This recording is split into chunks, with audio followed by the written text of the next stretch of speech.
Welcome to InterPartyConflict, the podcast where we answer your questions so you can have the best tabletop gaming experience possible. My name is Gabe. And my name is Jeff. And we're going to answer your questions today. But first, I have a question. Jeff. Yep. How are you doing today? I'm doing pretty good. You just got back from a cruise? Yes, I am no longer on a boat, as last week's episode said. Yeah. But I got back from my cruise. It was a lot of fun. I will say, bit long. Bit long? Like, I had a good time. Yeah. But after maybe like 5 days, I was ready to go home. Yeah, I get that. There's such thing as having too long of a vacation, you know? Yeah. It's like, well, yeah, I'm kind of ready to go home. Because like there was tons of food. We ate too much. In fact, there was more than one time where our entire group of 4, none of us were hungry. We still went out to eat. Yeah. And the food was really good, so we ate all of it. Yeah. Yep. Yeah. I've been on vacations before. I guess. So like, where it's just like, what do? You go out to eat, you know, that's what you do. And then so like there was food and that's pretty much it. I mean, there were some events, but you know, after the first few days, you've seen everything you're interested in seeing. Mm-hmm. And we made a few stops, but at the stops, there was nothing to do. It was like you get off the boat. There's a few stores that are like very touristy stores, but it was Alaska. And like, okay, we went to Juneau, Alaska, the capital of the largest state in the country. Uh-huh. It's friggin' tiny. Yeah. In Juneau, there are no roads that connect it to other cities in the state. Mm-hmm. The only way in or out of town basically is by boat. Right. So like you get off the boat, there's a bunch of shops right there. Lisa and I purposely went away from all of the shops and looked, we found like a cemetery, we found like a coffee shop, whatever. Sure. But that's basically it. Mm-hmm. You know, there isn't really much to do.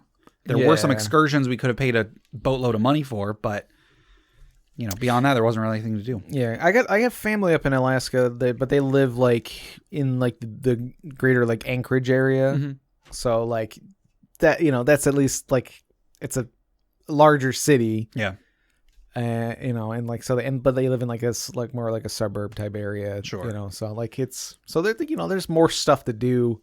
There's stuff to do in Alaska, but yeah, because it's huge and not stuff that we could do from the you know, on the cruise. Right. So, yeah. At one point we stopped in Victoria, British Columbia, so like in Canada. Mm-hmm. And I'm convinced that they only made us stop there because there's some law that says they have to stop in another country or something, because we got there at like 8 p.m.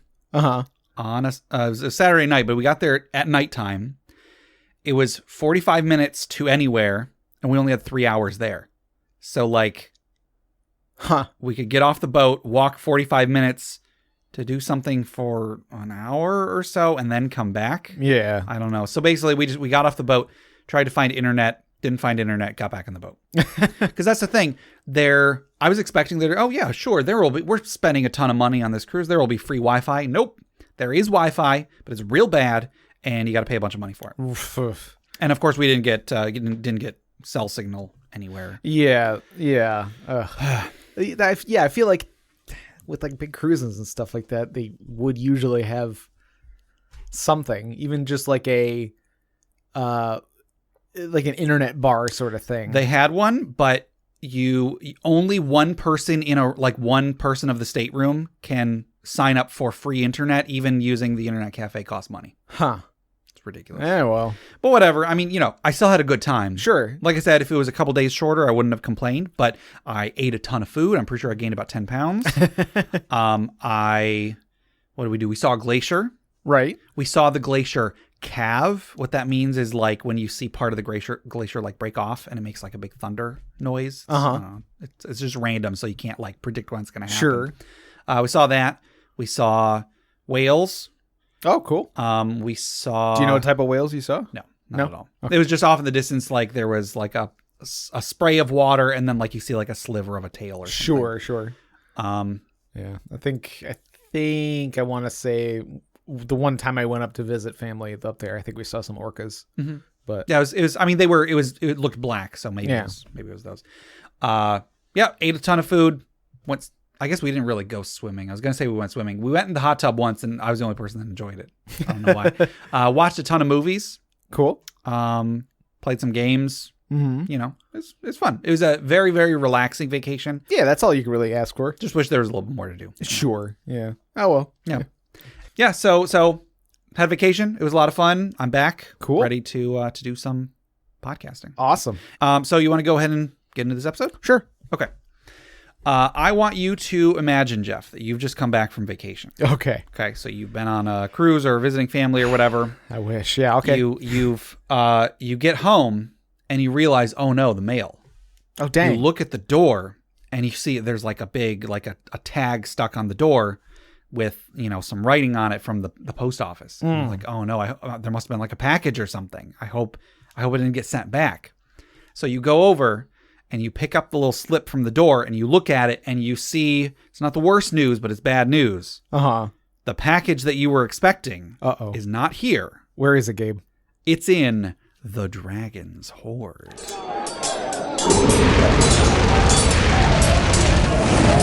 Oh, now I gotta schlep all the way into town. There you go. Because the mailman's a dragon, apparently. I guess I forgot that. Forgot to mention that detail. Yeah, if it's, they hit 3 attempts. After the 3rd attempt, it gets chucked into the Dragon's Hoard. Yeah. So, today's Dragon's Hoard item was submitted by Colton via email. And Colton mentioned that our most recent episode, as of him sending that email, which was episode 135, the Dragon's Hoard item reminded him of one of his homebrew items. And so that item was the Mana Lace, I believe. So it was the dagger that steals spell levels. Right, that was the one where it was like there was like a war or something, and they had these made to fight against. I think so, yeah. Like mages or like some sort of organization of wizards or something like that. Yeah. So this one is, I mean, kind of similar in I can see where the connection is here. The item here is the Star of Mistra. For anybody who's not aware, Mistra is a Forgotten Realms deity. Okay. That I haven't kept up on my Forgotten Realms lore in a while, but I know at one point Mistra died and then somebody else became Mistra. So like it's like the god of magic, and it has been a few different individuals over Faerun's history. Anyway, so the Star of Mistra, it is a legendary wondrous item. It requires attunement, and you must be able to cast spells as well as read and speak Celestial. The Star of Mistra is a large white pearl that comfortably rests in the palm of your hand with Celestial script covering all around it. Only 7 were made in the Forgotten Realms, and it is unknown how many are left. The pearl can absorb a soul from a creature that has a CR of half of your level, and it can only hold up to 20 souls. You can try to overexceed the limit by 1, but you have to roll a d20 of 18 or higher to succeed. And I think it says if you succeed, in theory, you could hold unlimited if you keep rolling 18s or higher. If you fail, however, if you fail the roll, the pearl turns black and shatters, turning the remains into charcoal as the souls trapped within are set free. And you roll a d4, and the number rolled determines how many souls linger for vengeance. We do like items that store souls, which can then escape and attack you or something. We like good magic items with consequences. Yes, definitely. And then there's a note here. As the DM, you don't need to tell the players of that effect. So suddenly there's all these souls that are haunting them or whatever. But the actual effects of the item. Sure. So we've talked about how it works, but what it actually does. As a magic caster, you can turn a soul into a sorcery point found in the player's handbook on page 101. It does not destroy the soul, it releases it. So you're not like the most horrible being in the universe devouring souls or whatnot. Sure. You're storing them, and then as you let them free, it releases some soul energy or something. Sure. Okay. And then also, the Star of Mistra gives you 1 meta magic ability found on the player's handbook, also on page 101. So the actual mechanics of it are kind of simple. There's not a ton to it. You can store souls in this thing. You can store up to 20 souls. They have to be half of your CR or less. Okay. And then each one you can turn into a sorcery point, and while you are attuned to the item, you have a meta magic ability. It doesn't say which of them. I might say, since there are 7 of these things, maybe each one has a specific meta magic. Sure, I like that. Yeah. But I like it because it gives you a way to use sorcery points. I like sorcery points. I'm not a fan of the sorcerer in general, especially like the wild magic sorcerer. I don't really like. Yeah. I like sorcery points and I like meta magic, and I think it's anything that would let more players use those without necessarily having to be a sorcerer. Yeah, that'd be cool. Pretty cool. It doesn't say specifically like how you get the soul into the pearl. Good point. But I would assume that it's just like if you kill something of that CR, it transfers into the pearl or something. Or maybe you have to do it with some magic or something. Maybe like if a creature dies within 30 feet of you, you can spend a reaction to grab their soul. Sure. Or something like that. Yeah. Yeah, so like, which in certain ways is really powerful, because if you think about like, if you think about like how souls work in D&D, like any sort of like raise dead magic or something like that, wouldn't that disrupt it? That's a good question. Couldn't that prevent things from from being brought back, that sort of thing? So you could potentially mess with somebody's day. That's true.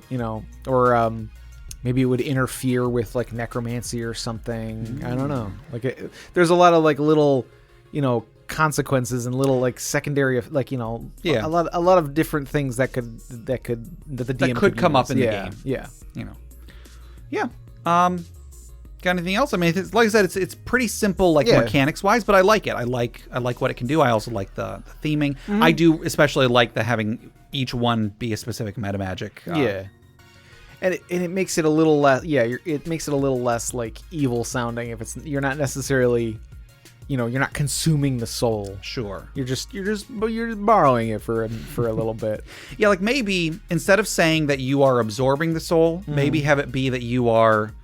The soul's already left. Sure. Like you're just absorbing like a shadow of the soul or like a something, and then there is still something that can haunt you or whatever when it breaks. Right. Yeah. It's more like an echo of the soul or something like that. You're siphoning the energy that is released when a soul travels to the next realm or whatever. Sure. And then if in that case it wouldn't necessarily interfere with raise dead or anything like that, because the soul's already gone off doing soul things. So. It's doing hashtag soul things. Playing soul games. I was playing Dark Souls. Depends on the kind of person it was. Yes. So I guess that's this item. That is the Star of Mistra. So thank you, Colton, for submitting that. Jeff, if anybody wanted to submit magic items for us to discuss, or if they wanted to submit questions or stories for the funeral pyre, how would they get those to us? They could send us an email at interpartyconflict@gmail.com. That is correct. And before we go any further, we have a giveaway today. Nice. We got a few of these over the last couple weeks. So we are giving away a copy of Chapel on the Cliffs, courtesy of Goblinstone. Chapel on the Cliffs is a low-level 5th edition adventure. And Goblinstone is a group of content creators in the UK that have been making a lot of great adventures. So, Jeff, who is our winner of Chapel on the Cliffs this week? This week's winner is Christian M. Winner! Gobble, gobble, gobble. Yes, congratulations, Christian M. And Christian left a note that he really liked the item that you made. Oh, sweet. A few episodes ago. Thank you. The Gauntlet, I think it was. Yeah, I think I just called it the Gauntlet, yeah. Yeah. Yeah, just, it's just something I wanted to make because I like the King's Quest games. Sure. Yeah, no, it's really cool. So congratulations, Christian M. You should be getting that in your email within the next few days. If you don't, let us know. We'll be sure to make sure everything went through, and be sure to check your spam folder as well. And Jeff, if anybody wanted to enter this drawing, let's say somebody else out there would like to join Christian M and get this cool adventure and run it for their group, how would they do so? They could send us an email at interpartyconflict@gmail.com with Chapel on the Cliffs in the subject line. That is correct. It's really easy. So just send us that email, and we're always low on people entering, so you'll probably win very, very soon. Yeah. All right, and then before we go any further, I do want to say that our show is brought to you by our wonderful patrons. We have a Patreon at patreon.com/interpartyconflict. Patreon is an online platform where you can pledge to donate a certain amount of money every month to a creator of your choice. If you donate to us, you can get, we've got some outtakes. We've got a monthly bonus podcast. We have a monthly Roll20 game. We just did our Roll20 game actually right before I left for my for my cruise. I think we had already recorded. I don't remember if that was before or after we recorded last week's episode. Yeah, but I think so. But yeah, we did the Lamplight Sanitarium adventure, or at least part of it. Right. And it was a lot of fun. I'm very excited it to was interesting. Continue that this month.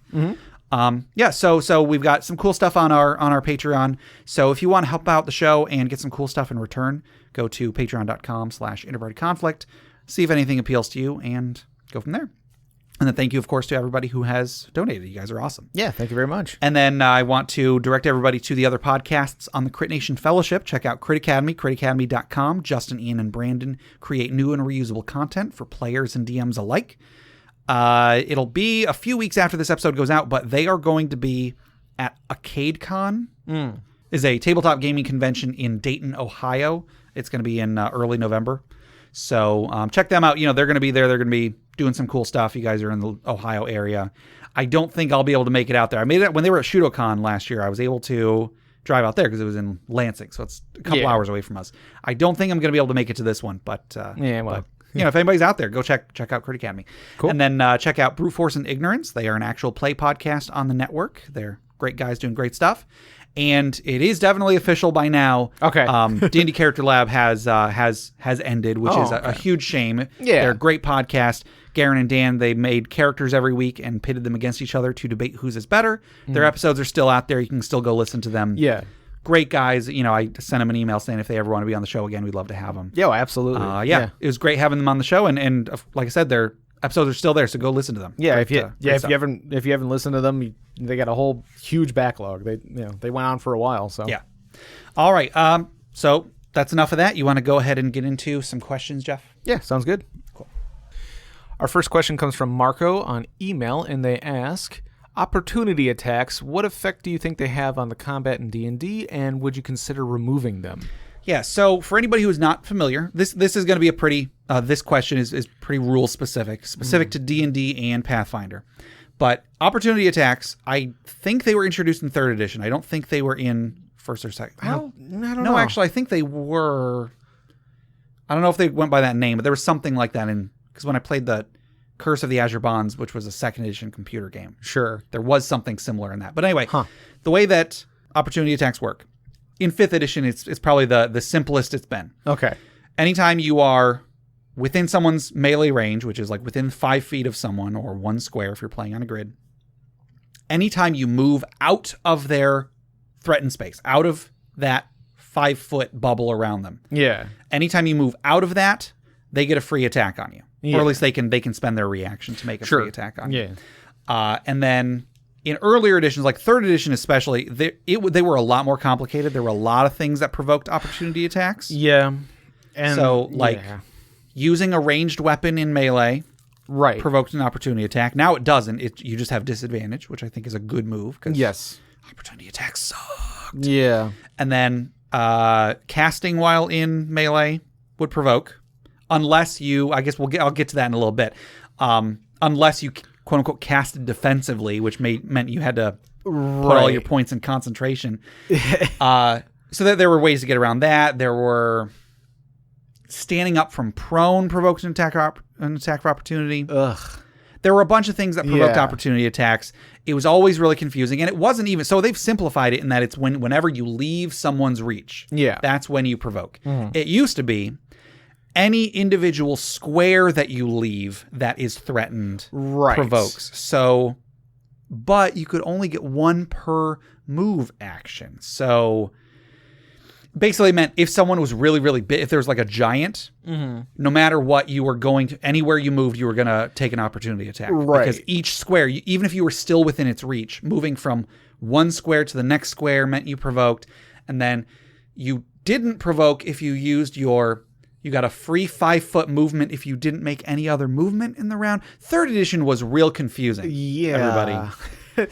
there were feats and like class abilities maybe or something like that lets you like take because you can only do so many opportunity attacks based on your dexterity modifier. Is that correct? It started off you just got 1 and then there was a feat you could take that made it up to your dexterity modifier. Okay. All right. So yeah, it's a feat that got you up there. Yeah. 4th edition changed things a little bit. They made it so it was only, if I'm not mistaken, it was only movement that provoked in 4th edition, but You still provoked like every square. However, you could spend your move action to move your full movement and provoke, or you could spend your move action to take what's called a shift, which was generally speaking just a 5-foot movement that did not provoke. Sure. So it was a bit of a move away from 3rd edition's, you get one free 5-foot movement that doesn't provoke whatever. This is all so confusing, and so many people are not even going to care about all of it. So the point of opportunity attacks, at least how they are now in 5th edition, is it is meant to stop you from running away. Like if you're in melee with someone, you can't run away without, you can't get out of melee without a cost. Sure. Either you're going to take an attack, or you have to take the disengage action, which means you can't attack yourself. Right. If you attack and then you try to move, you're going to get swung at. Yeah. I understand the importance of this. Like, I'll skip to the last part of this question. I don't think I would remove them. Sure. Because I've played, Mutants and Masterminds was very, very much like 3rd edition D&D in a lot of ways. Like, it was D20. It was sort of you could play it on a grid. They just got rid of opportunity attacks entirely, and I felt it did kind of negatively impact the game. Whenever I was in melee with someone, I was just like, I'll just go over there. It didn't really matter. I could just walk away, shoot a beam, whatever. Yeah. So taking it away entirely, I don't think is going to help. I do like that there are some sort of stakes. If you get in melee, you can't be like in the middle of a huge bunch of bad guys that all have their weapons out and they want to attack you. You can't just like slip out of there, no problem. Yeah. But it brings combat to a grinding halt. I absolutely think that it has an effect on combat. Every time I play D&D, that in any sort of like where there is melee combat, anytime I'm a melee combatant or there are a lot of melee combatants in the battle, I feel like nobody moves. Sure. You get into melee, you stay there until you or the enemy are dead. Yeah. You don't move because the cost for moving is so great. Yeah. It was worse in 3rd edition because if you moved more than 5 feet in 3rd edition, you only got 1 attack, whereas you might be getting like 9 attacks otherwise. Right. So the cost in that edition was way worse because nobody ever moved. You got in your spot, you did your huge blast of attacks on everything. Yeah. And then you did that until the battle was over. If you moved, you might as well have not done anything that round because you gave up all of your attacks to do it. Yeah. So it was worse then, but it's still, nobody wants to take an opportunity attack. I mean, they've made it better. Like I said, they got rid of a lot of the things that provoke opportunity attacks. They've also made it so that multiple attacks don't take more than a single action. You used to have to spend your entire round on your attacks. Right. I love that they made it so that you can move and get multiple attacks. It's so great. Right, because it's the attack action is gaining an extra attack. Correct. That sort of thing. Correct. You're right. Like 5th edition, the way you have it in 5th edition is a lot better because there's just less times it's going to happen. Yeah. But there is that sort of, it's like, I want to move, but then the enemy gets a free attack. Yeah. Potentially more than one. You know, because if you're next to 2 enemies, they can both attack you. You know, if you're moving out of their range. Anytime I'm running an encounter and I never have an enemy run away unless I intend for them to die. Right. And I mean, I hate that is a choice. Like, I wish that wasn't how I saw it in my mind, but I'm like, well, this goblin, it makes sense for him to run away. I know if he runs away, he's going to die. Yeah. And I mean, like, there's at least 2 classes that get disengage as a bonus action. Yeah. And so to take away opportunity attacks, I think would cause some balance issues because there are classes that's their whole shtick is that they can get in, attack, and get out and not get attacked back. And I want to say there's certain like abilities and feats and stuff that like incur disadvantage or I think so, or some form of penalty against. Like you get some advantage against things that are attacking you opportunely. Sure. I was thinking like one thing that maybe could be done just to make it, just to kind of bridge it a little bit, is you if somebody attacked, used an attack of opportunity against you, they're using their reaction. Yeah. You could use your reaction to incur disadvantage. Like it's like you're reacting by you're throwing parrying that attack or something like that. Just and then you yourself don't have your reaction now. Right, you have to use up your action. Now like if you feel like that's sort of a little too powerful or something like that, like maybe that's a thing you can only do once. So if you're if you got two guys on you, you can only do it to one of them. Sure. That sort of thing. So just there's not a ton. I'm trying to think of all the different ways that you can use reactions. Yeah. I feel like some classes, like, they give you, like, one or two things you can do with it. And I mean, there are not many, but some of them are significant. Yes. There are some that are, like, not having your reaction can be a big deal. Like for, I think Rogue, they can just, like, spend their reaction to take half damage from one attack. Right. Which is amazing. That's, yeah. I forget what that one is called. I think it's just... Is that Uncanny Dodge? That might be Uncanny Dodge. I think you're right. So yeah, so there are some that are big like that, and like not having that in your back pocket, that's a big deal. Yeah. Like, what would you rather as that rogue? I'd almost say like, oh yeah, just take an attack of opportunity on me. I could if it's significant amount of damage. If you do hit, I'm just gonna take half of it. Yeah. So you have to kind of weigh that. Because you only get one reaction per round. So, like, I think, if you feel like attacks of opportunity are slowing you down in 5th edition, slowing down the pace of battle and stuff like that, and things, because, like, chases can be fun. Yeah. Things like that. So, maybe have it so, like, okay, you can use like a pair, you call it, like, parry or something like that, and just, like, you can use up your reaction to incur disadvantage on that attack of opportunity. Sure. Which doesn't mean that they're not going to hit you. Yeah. It just means that, they have lower chance. Right. So it'll, it's like that sort of like, oh, I really want to run away. I need to get after this guy or go, open that door or save my friend or whatever. But like I'm locked in this battle, which like makes sense. And I feel like it's nice. It's a nice like tension thing. It's like, you're holding off the enemy.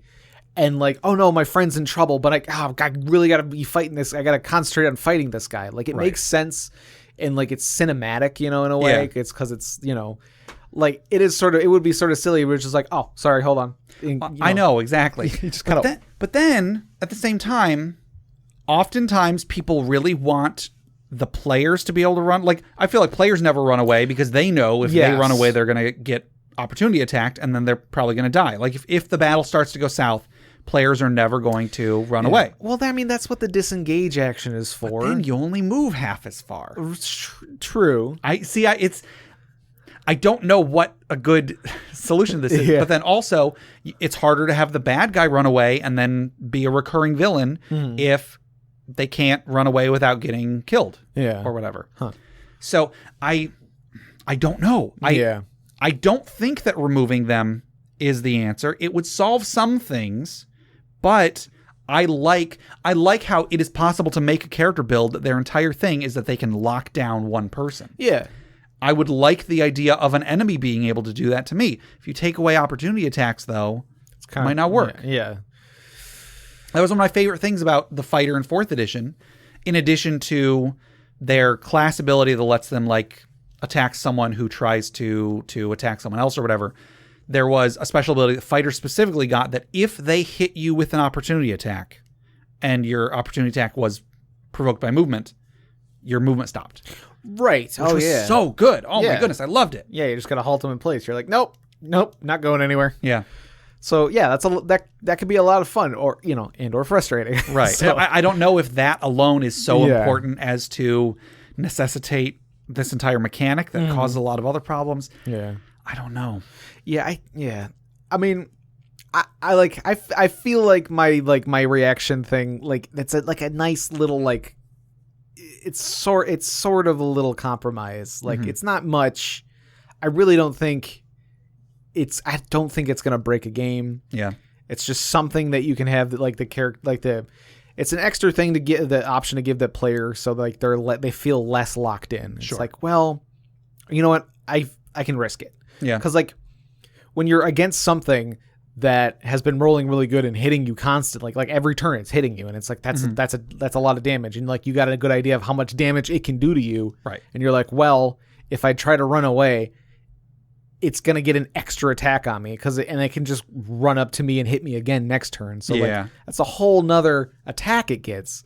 And if you're like, well, I can really only take maybe one more hit, so I might as well just stand here and keep fighting, and hopefully I'll get healed. Hopefully I'll get a 20 or something. Yeah, exactly. Like you're hoping for that 20. Yeah. But if you just got that little extra bit of hope, you're like, I'm going to take a chance. All right.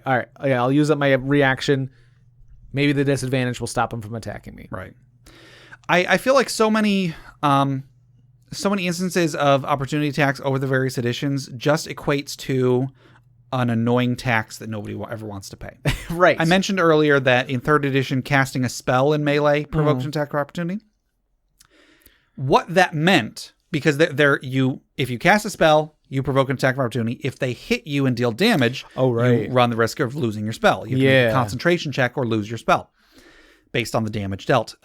Or there's the option to quote unquote cast defensively, which basically means 2 things. Number 1, you have to put all your points in concentration, because why the heck would you not be casting defensively? Right. And number 2, you have to remember to say, I'm casting defensively. Right. Because it means every single caster is going to max out concentration until they are such a high level that they can make whatever spell they're casting on a roll of 1, and then they don't have to roll anymore. Yeah. And you have to constantly be remembering, well, of course I was casting defensively. Why wouldn't I be casting defensively? Yes, I didn't say it, but I've said it every other time. Yeah. If it's a character option that you basically have to always take, then 1, it's not an option, and 2, there's something broken about it. Exactly. There's something wrong with it. It's like, like if it's a magical item that everybody gets, then it's like maybe it's too powerful, or maybe it's too easy to get. Or if that magic item, when put inside another magic item, causes a rift in the space-time continuum, that's bad too. Sorry, go on.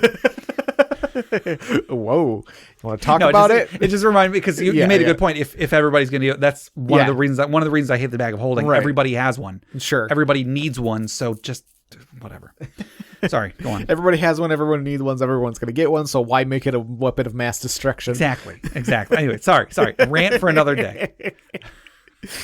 But yeah, so it's just if it's a skill point tax, get rid of it. Like those are skills that could be used on like crafting or something more interesting, like concentration. I mean, heck yeah, crafting is more interesting than concentration. Yeah, like you could be making a more interesting character. Instead, you're just no, I have to get this. Right. Like, and to be fair, they did. Like after I think 4th edition still had concentration. I could be wrong, but in 5th edition, it's just like a spellcasting modifier check. Was there a feat?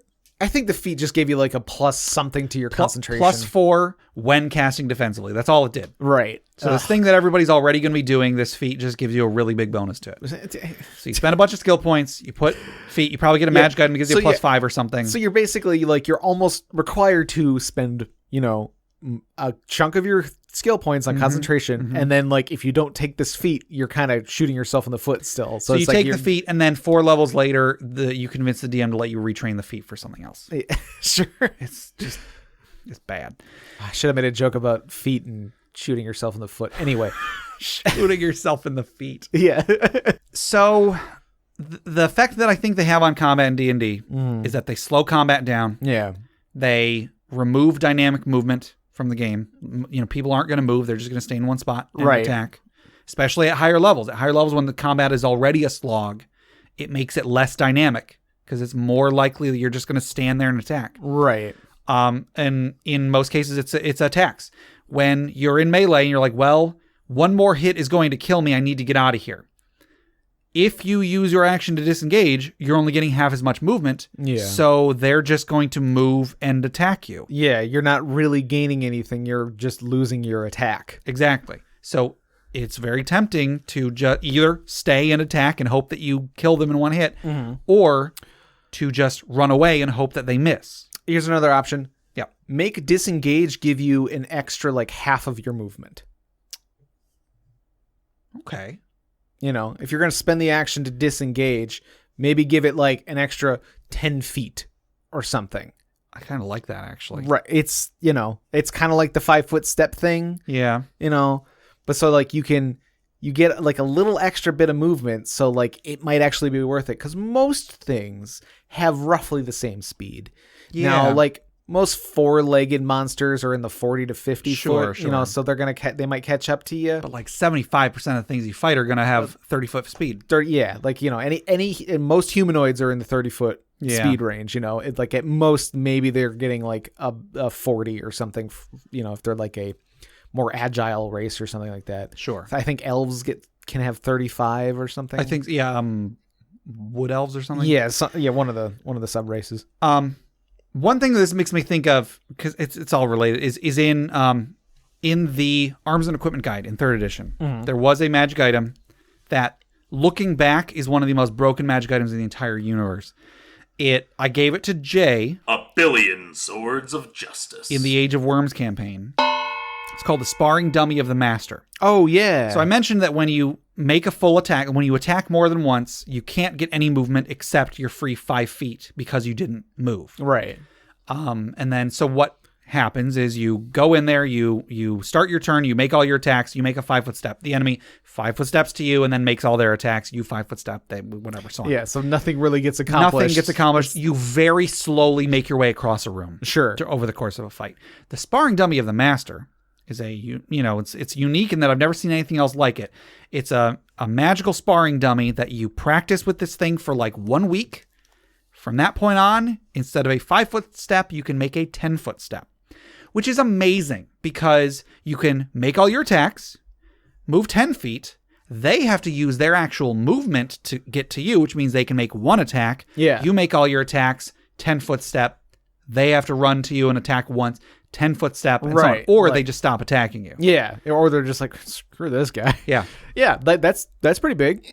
Yeah, like, but that is the lengths that you would go to avoid opportunity attacks and such. There's an archetype for rogue in Xanathar in 5th edition. Mm-hmm. I think it's if something ends their turn within your threat range or something like that, or within 5 feet of you, you can use your reaction to or I don't even know if it uses your reaction. I think you just move up to half your speed without incurring or something like that. I mean, that's pretty cool. You just kind of look up, nope. You just kind of jump away. You're like, nah. Yeah. So like they're, like you got to specialize in it specifically. You got to build yourself for it. But there are some like fancy tricks to get out of, incurring attacks of opportunity and stuff like that. And I mean, rogues already can bonus action disengage. Yeah. Yeah, so I don't think I would consider removing them because I think that removing them, it doesn't solve the problem. It creates other problems. It unbalances some things that are balanced. I don't know. I wanted to discuss this question because I think there is some interesting stuff that we've said in here, but I think they're a problem, but I don't know how to fix it. Right. Yeah. So I don't know. I'm sorry, Marco. That's the best we've got. Yeah. It's like, don't remove them, but yes, they need to be fixed. Yeah. Have someone else fix them. I kind of like my suggestions. Yeah. Like they're not. I mean, they're like disengage gives you a little bit of movement. That's a really good suggestion. Or allow them to use up their reaction to give it disadvantage or something. Sure. Like it's. Because that's reaction's resource, and you have to kind of balance whether you want to use that. You might have other ways to use it. Like there's plenty of spells, like nice spells that give you a good, that like use reaction. Sure. And I mean like the shield spell. Yeah. Shield's very good. If you get an attack of opportunity and like you're like, oh crap, because I think you can use shield spell. Yeah. After the attack roll is made. Yeah. So you're just like, hey, wait, no, 5 more AC. Sure. So like there's some ways around it, but yeah.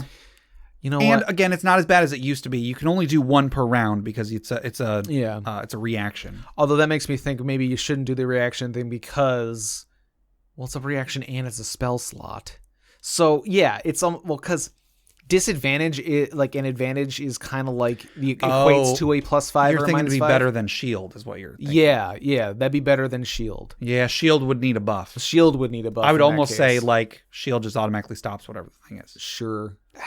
I don't know. It maybe requires some work. Maybe just the disengage thing. Maybe the disengage thing I think is a genuinely good idea. And the other one's good too, but it needs some work. Yeah. Just because you're right, because it's then you're not really, you're just getting rid of your attack to move your movement, but the enemy's just gonna get right back up to you again. Yeah. You get across the room and you can maybe do something that you couldn't have done last turn or whatever. But anyway, I guess this is all a lesson that like game design is hard. Yeah, absolutely. Everybody out there who's like, I don't like these rules. Right. I'm just gonna make my own game, or I'm gonna make a whole bunch of tweaks because I don't like how this thing works.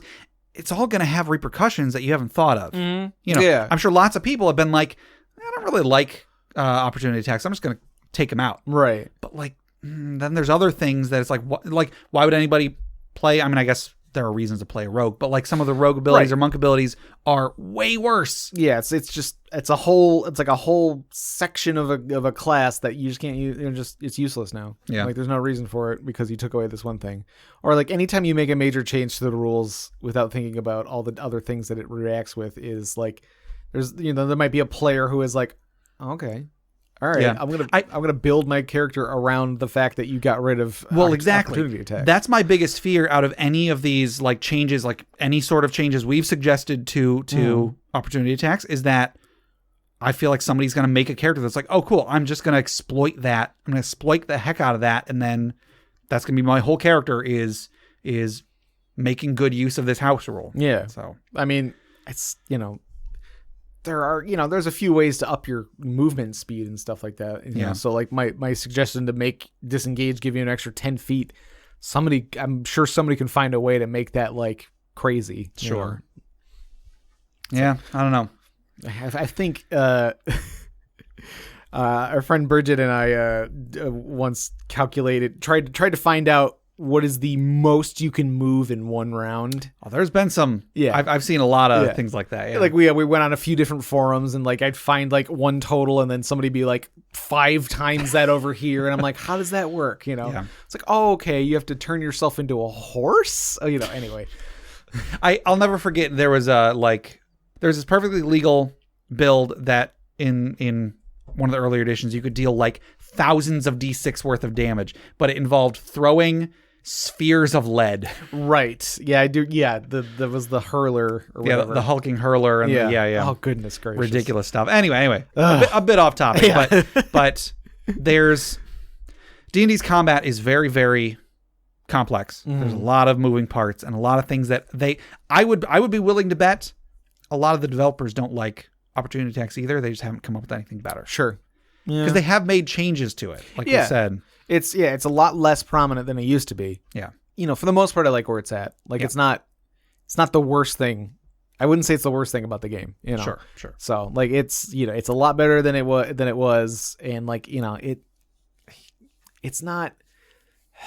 I don't know. It doesn't grind everything to a halt, but it definitely slows things down. Sure. All right. Our next question comes from our friend Steve on email.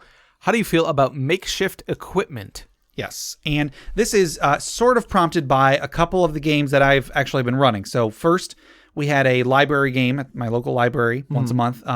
There was a game recently where they fought an ooze, and Steve's character's weapon got destroyed by the ooze. Yeah. So like he was looking into what options there were to get another one before they get back to town. But then also he was going to be playing with us. He ended up not being able to make it, but he was going to be playing in the Lamplight Sanitarium adventure. And I made it clear that your characters were not going to have your gear, at least at first. Right. And he was trying to think of, well, what are some ways that I could like make a makeshift scalpel or something? Or like, what's a way that I could, because I think his character was going to be a medic. Like, what are some ways that he could make makeshift weapons, makeshift armor, that sort of stuff? Like, how do you feel about that? How do you feel about the players being able to like kind of design their own kind of stuff, finding the stuff for it, crafting it, and so on?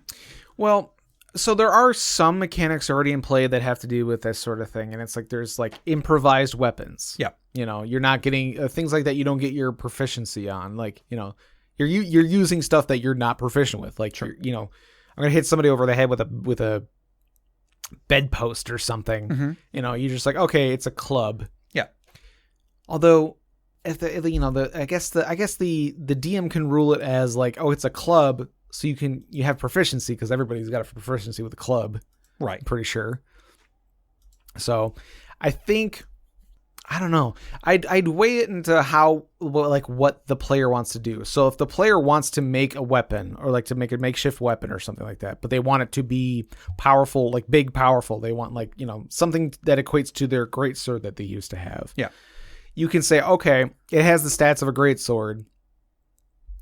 Maybe it only does blunt instead of slashing or something like that. Sure. Whatever. Sure. But, you're going to take the penalty of like, okay, you're not going to use your proficiency modifier, on that. And then I don't know, you might take away some options depending on like their class. Like if they're a fighter and they're used to fighting with an actual sword and you give them a slightly sharpened branch, to work with, like they're going to have some issues. So maybe they can't use their, maneuvers, or if they have an extra attack, they can't use that extra attack, that sort of thing. Make some penalties there.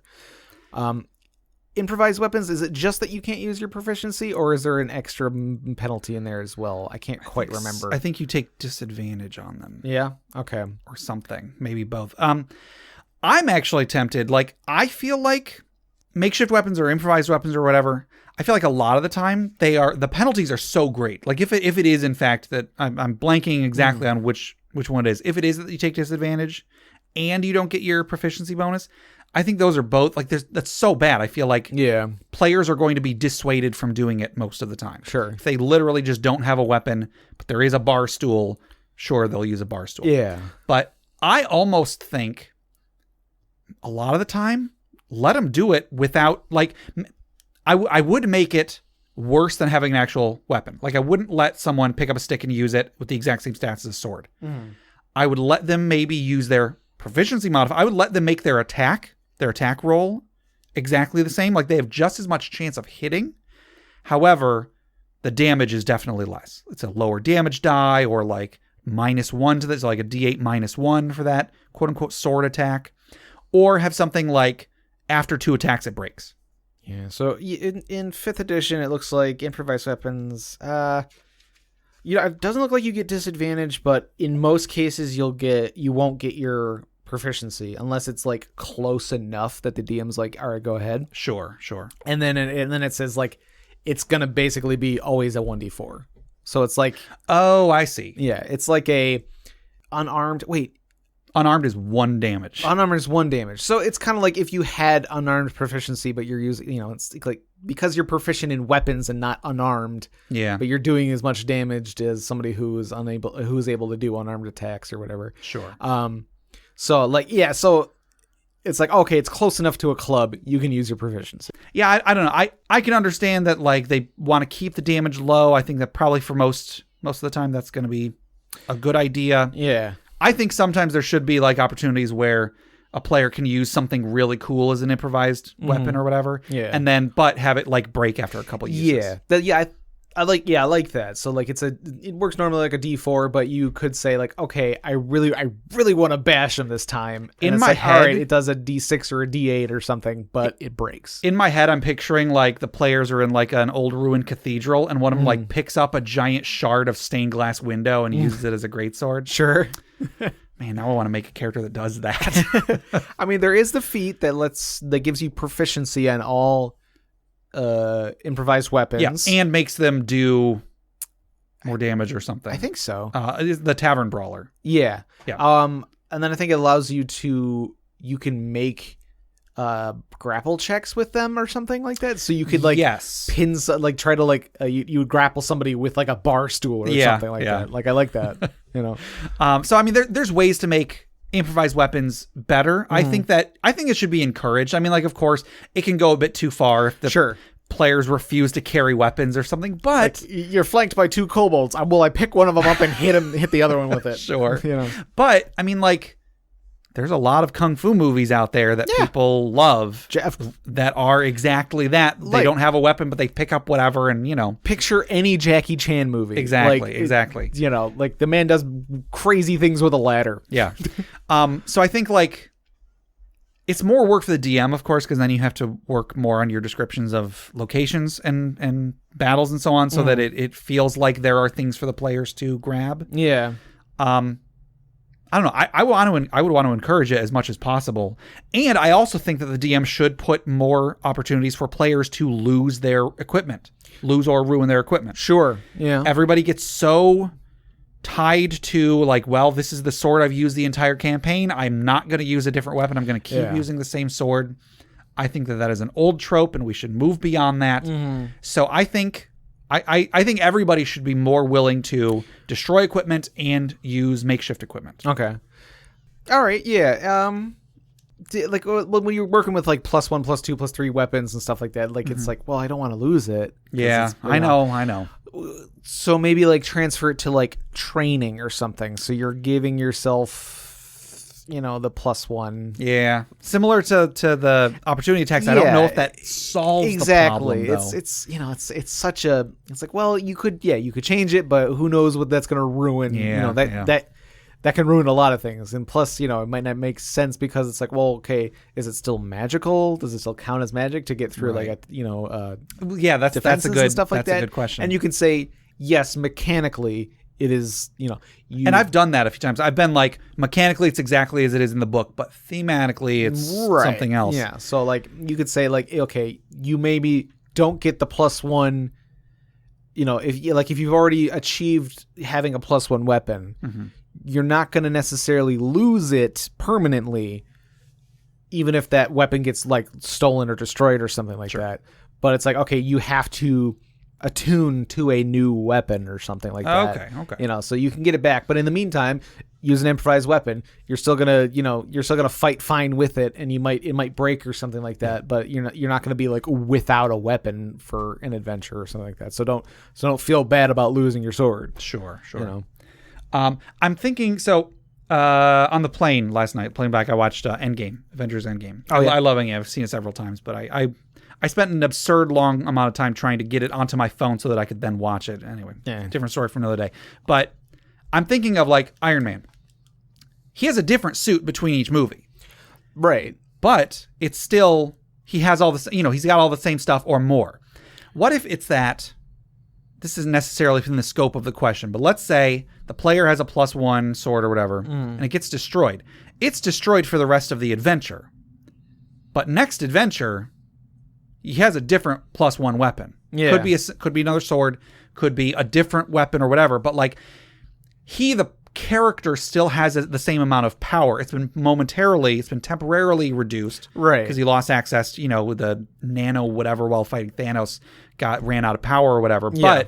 But then the next time that they're out doing stuff, they're back up to their full power again or something. I don't know. Yeah. I'm just throwing that out there. I'm wondering if that's one piece of this puzzle. Right. Yeah, because the idea of like a temporary debuff basically to a character, like, oh crap, I lost my weapon, darn it.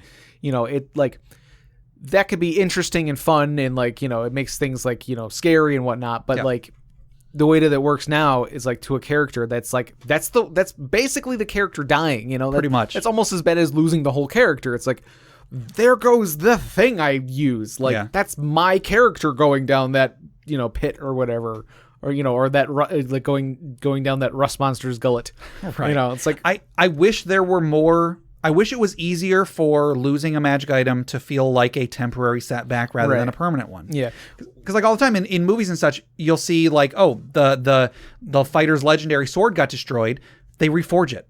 They reforge it using the same pieces, and then later on, you never see the hero lose their legendary sword and be like, oh, he's dead now. He might as well just go kill himself. Yeah. You know that he's going to reforge that sword and then have a better one at the end of the movie or whatever. Right, yeah. Like the weapon changes and grows with the character, which we kind of talked about like that with like legacy weapons and stuff like that. Sure, but it's, you're like, it's again trying to go against the trope of like my father's sword or whatever, like it's more interesting if, I don't know, like I still think that trope is cool in a way, but like it's got its place, right? But it's but wouldn't it be such a tragic thing if you lost your father's sword and then be like, okay, well now I gotta find a way to maybe get it back, or find maybe you find a new sword and like now this is your sword and you're gonna pass it down to your kids or whatever. I don't know. Find some way to change the character from it. I don't know. Right. Like, I mean, a good example of that trope, I think, is in Order of the Stick, character of Roy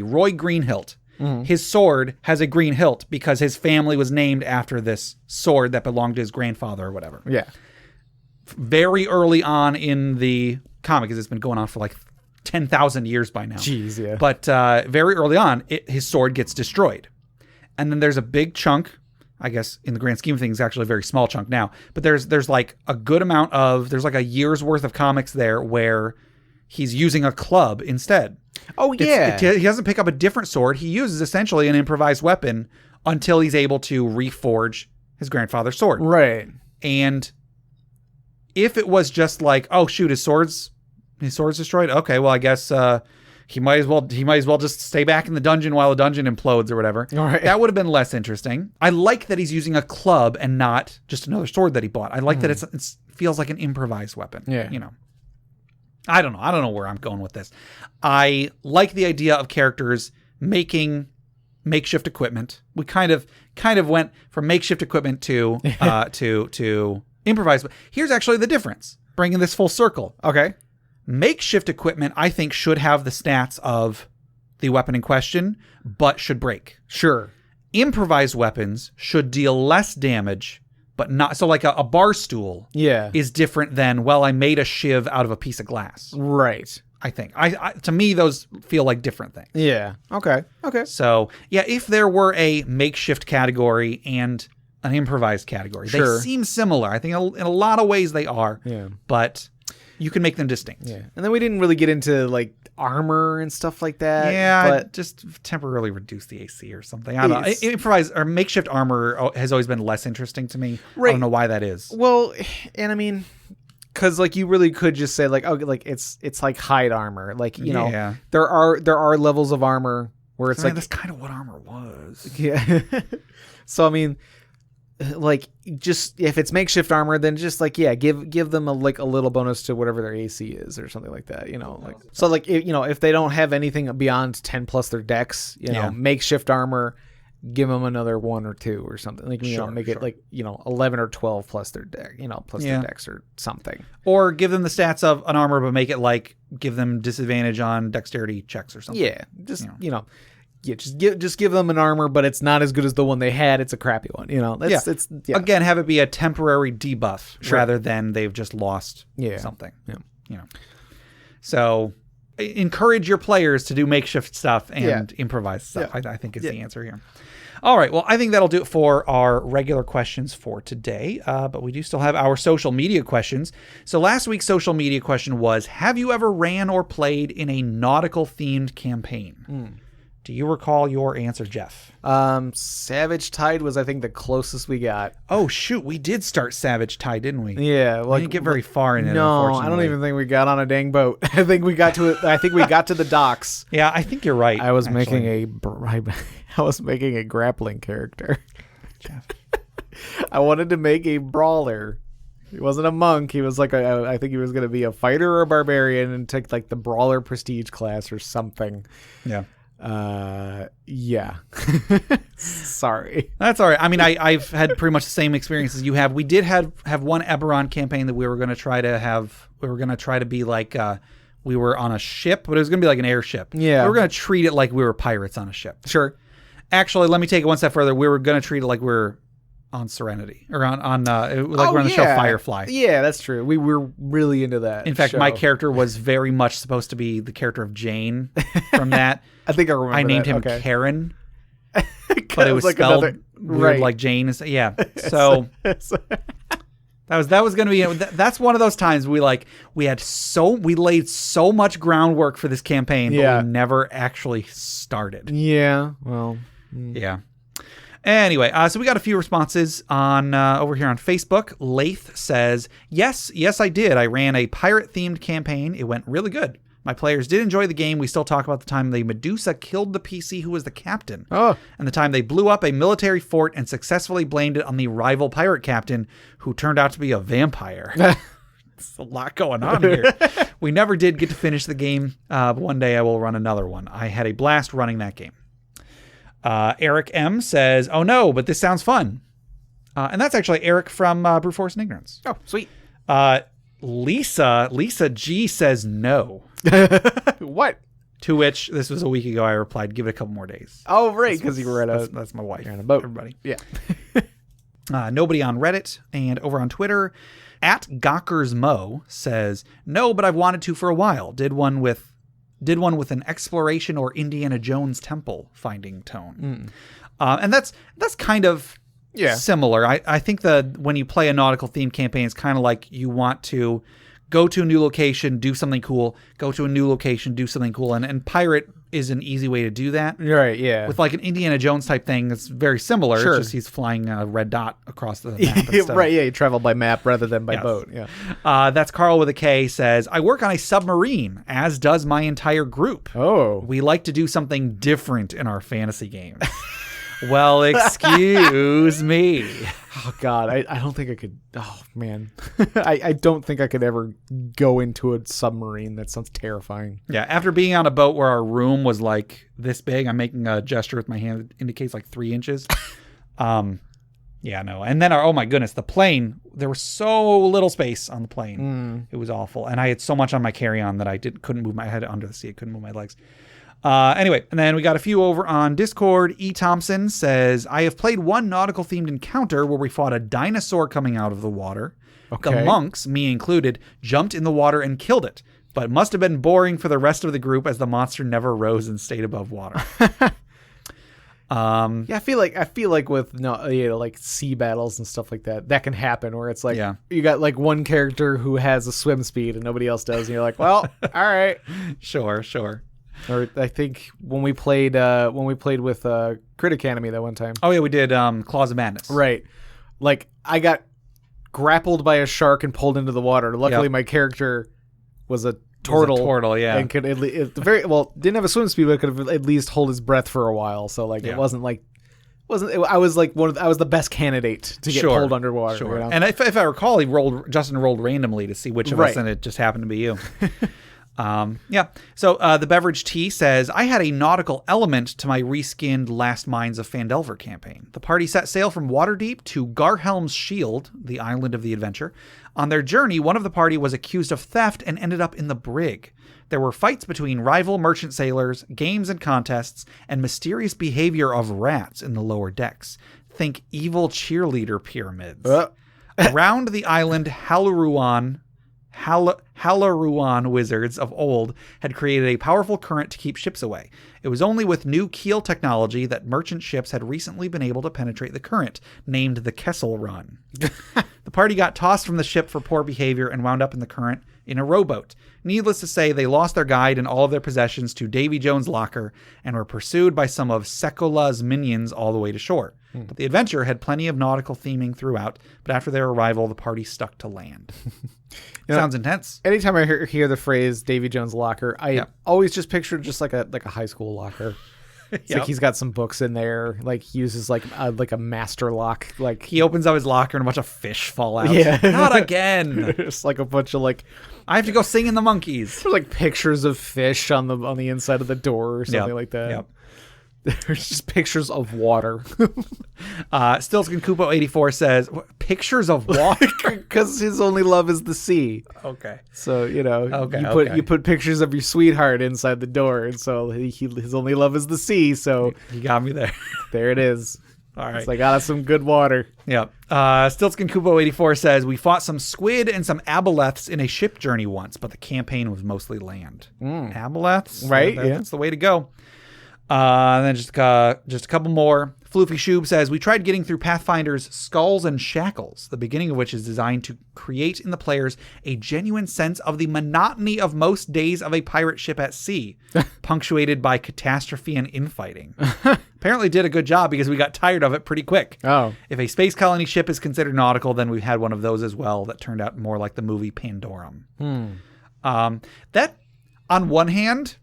That sounds real boring, but on the monotony thing, but on the other hand, like, I kind of want to see what that's like. Yeah, it's interesting. I'm interested. I'm intrigued. Exactly. Yeah. If that is intentional, then I'm yeah. intrigued. And then finally, Bill IVC says, I ran a pirate-themed game Was one of my earliest DM experiences and had a hard time getting a consistent storyline going. Had the PCs take on a fortress of guys that they were only asked to scout out and TPK'd. Left it there with the usual scheduling issues and we never took it up again. So that's a shame, Bill. I think we've all been there at some point or another.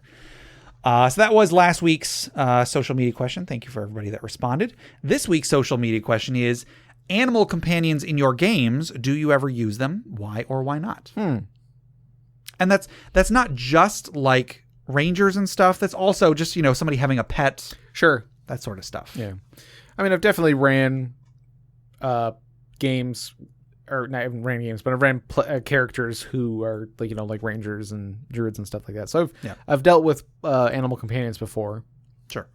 More recently, I played a character that had a the bags. What are they? The magical bags. The bag of tricks. The bag of tricks. So and that was kind of fun. Like, oh yeah, like I just made a dog. Just pull out an animal. Pull out a little furry ball. Throw it and turns it into an animal. Yeah, the first one it was a halfling character, and the first one I threw was a riding dog, and I was there you go. Sweet, here we go. Like this is it.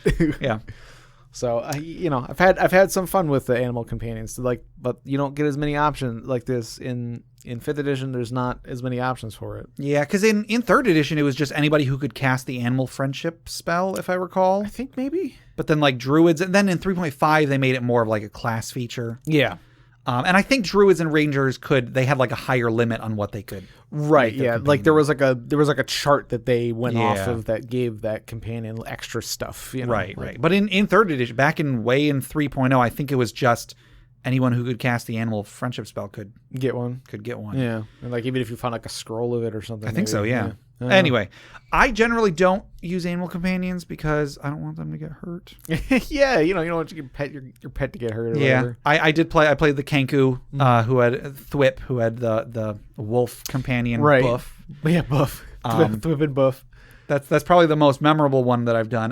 But like I said, I'm always afraid of them getting hurt, especially when it's not like a class feature. If it's a familiar, you can argue though you're summoning it and it's just gonna get de-summoned and you summon it right back. It's the same one. It's like, that sucked, but here I am again. Right. But like I remember there was a time that, again, we laid a bunch of groundwork for a campaign, but never actually got off the ground.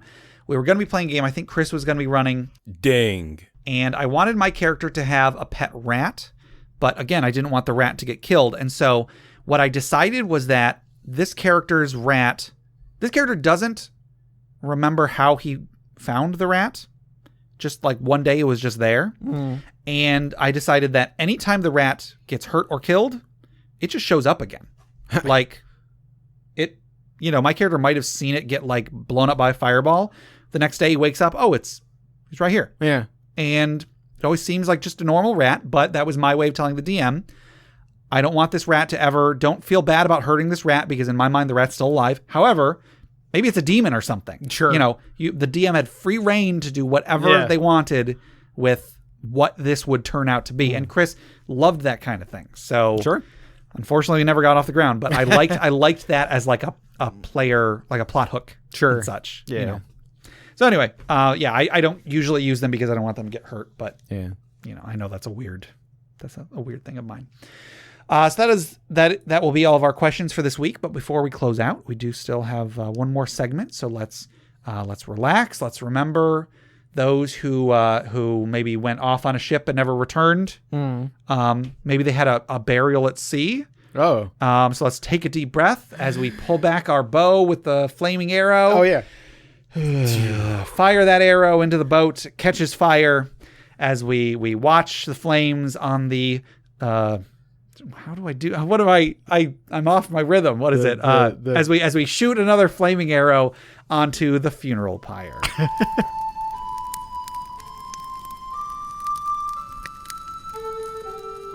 This week's story was submitted by Whirlmeister on Reddit, and it goes as follows. I had a player come across a 40-foot wide chasm. He pulled a grappling hook and rope from his backpack, threw the hook so it caught on a tree on the far side, and pulled the rope taut. We were all expecting him to find something to tie the rope off on the near side so they could, climb across. Instead, he swung down the rope. and impacted 40 feet down on the far side. So let's raise a glass to this unnamed player who reminds us A equals theta divided by 360 times 2 pi r. Clink. Oh, goodness. That's how you calculate an arc. Right. I had to look that up. I was like, I got to do something with this. Right. Whee! All right. Well, that'll do it for today. To submit questions for us to discuss, items for the Dragon's Hoard, or stories for the funeral pyre, please email us at interpartyconflict@gmail.com. For show notes, links to media mentioned on the show, and running lists of questions and magic items, go to interpartyconflict.com. Join the discussion on social media. Find us on Facebook, facebook.com/interpartyconflict, on Reddit at r/interpartyconflict, on our Interparty Discord, which is at bit.ly/interpartydiscord. I think we forgot to mention earlier, or on Twitter at InPartyConflict for our weekly social media questions. Your answers might end up on the show. Find us on iTunes, Google Play Music, Stitcher, YouTube, anywhere you download podcasts. Please rate, review, subscribe, or just tell a friend. If you'd like to support the show, check out the rewards at patreon.com/interpartyconflict. There's a few different tiers, so anything you can spare, even $1 a month, would go towards making the show better, and you'll get bonus content for it. Jeff, tell us about FriendQuest. FriendQuest is our YouTube channel where we play video games, and Yes. we haven't had much going up lately, but Griff and I are having some talks. He's been very busy at work, Yeah. and I've been very lazy, but we got a few things that we're coming up on. Plus, Awesome. I think the 24-hour charity thing is coming up next month. I want to say November. Okay. November. It's coming in November, so we're planning on doing that still. Cool. Yeah, I will. I'll see when it happens and see if I can contribute. Cool. Speaking of video games, check out my side project, the Arcade Memories podcast. If you'd like to submit your own childhood memories of going to the arcade, record them or write them to me at arcadememoriespodcast@gmail.com. I'm actually going to try to get an episode of this out within the next month. I think so sometime soon. Also, head over to bit.ly/interpartyconflict to take a short survey about our show, what you like, what you don't like, etc. And just for taking it, you'll get 2 free printable board games, courtesy of Mary and Tom over at hollandspiel.com. And our music is made by Boxcat Games from Nameless the Hacker's RPG. So, Jeff, until next time,